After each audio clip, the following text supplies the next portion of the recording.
this is Halloween 2, which came out in 1981. I did not know that. Which actually was after Friday the 13th happened, and there was a whole lot of slashers, which are basically almost direct copies. A 4-year difference, right? Like from part 1 and part 2. There's 4-year gap. 3-year gap. Yeah, 1978 from 1981. So this is after. So a lot of movies came out after Halloween that were almost like direct inspirations of Halloween. And the 80s slashers, like 1980s, like especially the year 1980, had so many different slashers that were made. So you can almost kind of feel the difference. But what I love is there's a 3-year, jump. Yeah.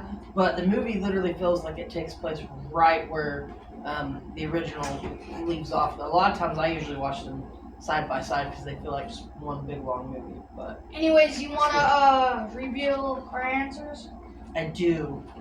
3, 2, 1. 8 out of 10. 9 out of 10 for me. Mine's 8 out of 10 again. I actually used to hate on this movie so and there's much. No reason. But I rewatched it, and it's like, I don't know, I like it. I think the Michael death is cool and stuff. So we're also gonna go see it in theaters on Friday.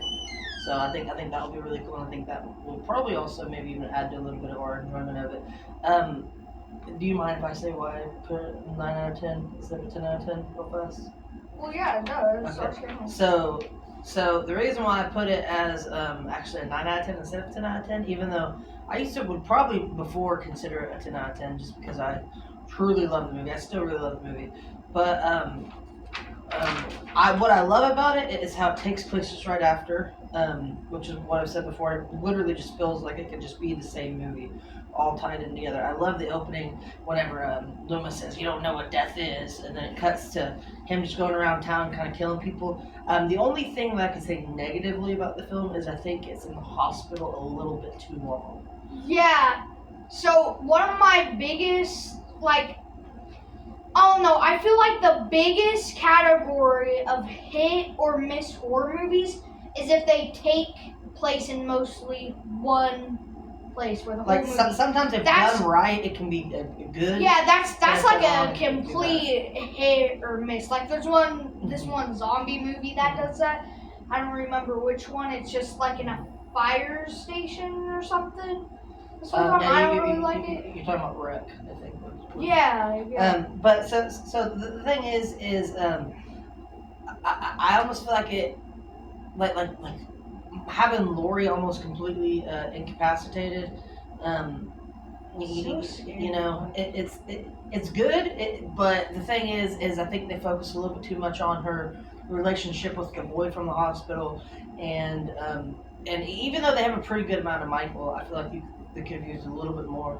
And what I would have loved, which I think they actually kind of did perfectly on Kills, even though they also decided to incapacitate her for that as well, is seeing more Michael doing his thing around town. Those are the best moments of this film, and those are the best moments of Kills later on. Yeah. But really, I mean, what really cements it as just so iconic for me is really those first 10 or 15 minutes whenever he's just going around town, and there's the girl that she flips on the radio as she's talking to her friends, and it says that a masked killer is stalking town, and then it gets her. This is also where they introduced the whole timeline, if you choose that one, of them being brother and sister, which apparently that was a very almost late minute decision by John Carpenter. He said that he really kind of didn't know where to go with this one because originally he didn't want to do this one, but the studio said, "Oh no, you got to do it." It was such a big hit, and basically the way that I've always heard it is he said that he was up one night, he had a 6-pack of beers. He didn't really know what to do, and he's like, okay, we'll go with that. So I kind of like that, but I also do kind of like how they retcon it in the later series too. Yeah. So the timeline where they're brother and sister is actually my favorite timeline. Or like, I love the timeline brother and sister 1, 2, 4, and 5. That's my favorite timeline. But I also, I don't know. I like. There's only 2 timelines that I like, and those timelines are like completely good. Yeah, and so I would definitely, I think a solid 9.5. I definitely think you guys should go out of your way to watch it. You can watch it. I think personally the best viewing experience, the best way to watch it is watch one right before and watch it as like a continuation. That used to be one of my favorite things to do back in the day, and I really feel like it fits perfectly. Which is almost why, and I get because they wanted to get rid of the sibling rivalry in the new trilogy, why they kind of cut the whole original part 2 out of it. That's the one thing that I didn't like about that, because I really do feel like it perfectly flows all together as the next step from part 1. Yeah. And they ramp up the gore. That is one thing that you got to realize with this one, is they do ramp up the gore. The kills are probably a little bit more fascinating. So it just kind of depends on what your taste is. Again, with the whole presentation, like I love the presentation. You like how you hit it up. I don't come up with. Okay, but one thing I do want to say. I forgot what I was gonna say. See, like what? Let's hear some of your favorites. What's some of your favorite scenes or characters or? So I kind of had an idea with these. Maybe we could do like 3 parts. Like first part, just intro and our first beginning thoughts.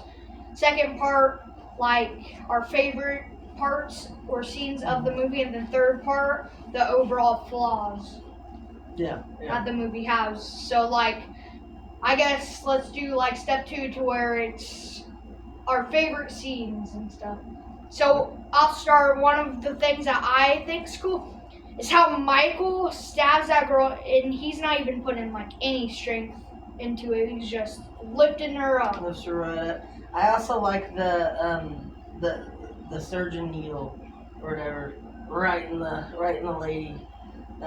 Or when he drowns the one girl, but it's really, really hot. Every time she lifts up, her face is more and more melted, start looking Freddy Krueger-ish, Yeah. There's not really. Almost every kill in this film is a good kill. That's one extreme positive of it, So yeah, I definitely think it's awesome. Is there anything more you want to add to it? You got any favorite? What's your favorite kill of the movie? What's my favorite kill? Probably the hot tub one. Also, I think I kind of like to look at the hot tub kill from this movie and the Jason X kill. Like it's reverse, it's the Jason X kill I feel like had to have been at least a little bit inspired by the hot tub. The hot tub. And that's honestly probably one of Jason's best kills of all time. Yeah. Jason needs to copy off of the Halloween franchise in order to have an actual entertaining kill. That's what we've learned today. Literally what the Friday the 13th I'm not even gonna lie. I do not like Jason movies very much. They're not very fun to watch. I enjoy them, but Halloween definitely is a more better franchise because a lot of Jason movies are the same exact thing except for the later films. But anyway, about Halloween 2, My Final Thoughts is just a great movie. Definitely check it out. It's probably maybe a little bit more boring than the original one. Wait. What about step 3 flaws? This is kind of what I'm saying. Yeah. I think the flaws are that they stay in the hospital too much. Here is my absolute biggest flaw, and this is why I kind of hated the movie for a little bit. I know it's kind of a stupid reason, but the kids just run out the house. I feel like it's supposed to be a direct sequel to part 1.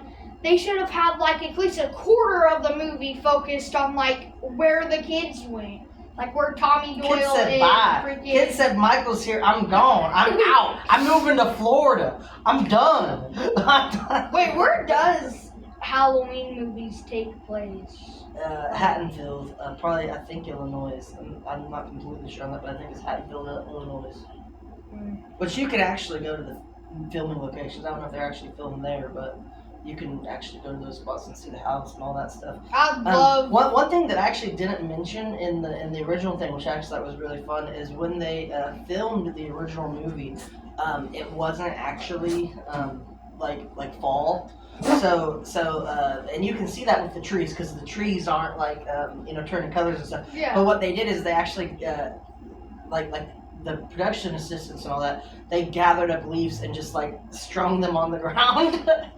So all those leaves that you see that are on the ground are literally just put there by people before they go to shoot the scene.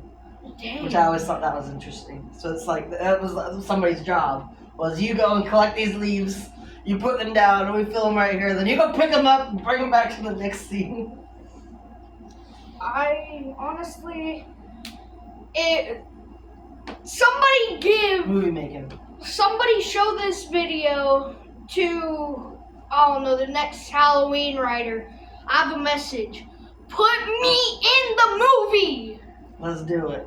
And I want to die in a cool way. And have Michael use me as a decorator. That's something about this that we have realized when we watch this. Michael Myers is a artist. He is a tortured artist. That's what he is. Every time he kills somebody, he's got to put them up in a certain way. He loves his settings, He loves people to walk in and be like, damn, they're in a cool way. You know what I'm saying? Maybe if somebody would have just said, hey, Michael, nice art, that's pretty cool, good job on that. And maybe it'd be like, he'd let him live, That'd be my thought. I'd be like, hey, you know what? I had that friend, maybe we weren't that good of friends, so you know what? Good job. Nice ornament, And then by the time you're like halfway through the sentence, you're stabbed though. So I can only imagine his Christmas tree decorations, Oh my goodness. It would be like that one guy in Kills, how he makes a jack-o'-lantern with his head up. I imagine Michael Myers would cut somebody's head off and then shape it into a star and put it on the top of his head. It would be like old Ed Gein over there with lampshades of actual people's skin and stuff, Ew. I'll say that, right? You don't say that. Anyway, Silas, final thoughts on Halloween 2 before we end this video? Okay, my thoughts, let me think. Basically, the roundup of the movie is Laurie in hospital. Michael tried to kill her. Michael dies, and so does Dr. Loomis. You're my family, you must die! Yeah. I really fast, last thing that I want to do, I do want to talk about how Dr. Loomis was supposed to die, and same with Michael. John Carpenter, is that how you say his name? John Carpenter, yes. Yeah, he completely intended for both of them. I mean, they dead. They are dead. Yeah, he even double downs and zooms into Michael laying there. Just super in case. Dead. Just in case you weren't sure, they explode. So Loomis is dead there. Michael comes back. He's on fire. He's walking. He falls, collapses. It holds a steady shot on him burning. And then not only that, but after the next scene, wherever Laurie's getting put in the ambulance and all that, it cuts back to a shot of him still burning, laying there. I mean, I don't know. I think he's dead at that point. But it's because the original intention was to kill him off so they could start doing, which is what they every other attempted to do with Season of the Witch. We'll get more and more into that later. Oh, but originally they wanted it to be a anthology series where every year was a new Halloween movie, but it was a different story. Oh God, Halloween Season of the Witch. We're gonna have that will be a fun video. A talk because I don't hate it, but it's mid. I love Season of the Witch. I love what they went for. I understand why fans got mad because Michael and stuff. Yeah, Michael. Not Michael. But just like I say, and I'll say many a times, and the other one, if the movie was just called Season of the Witch, and wasn't called Halloween 3, it would be held as a Halloween classic still this day, no doubt. Anyway, let's I not get just ahead of don't- ourselves. That's for the Okay. next video. Yeah. We will see you on the next one. Bye! Oh God, Season of the Witch. That's gonna be a Must talk. be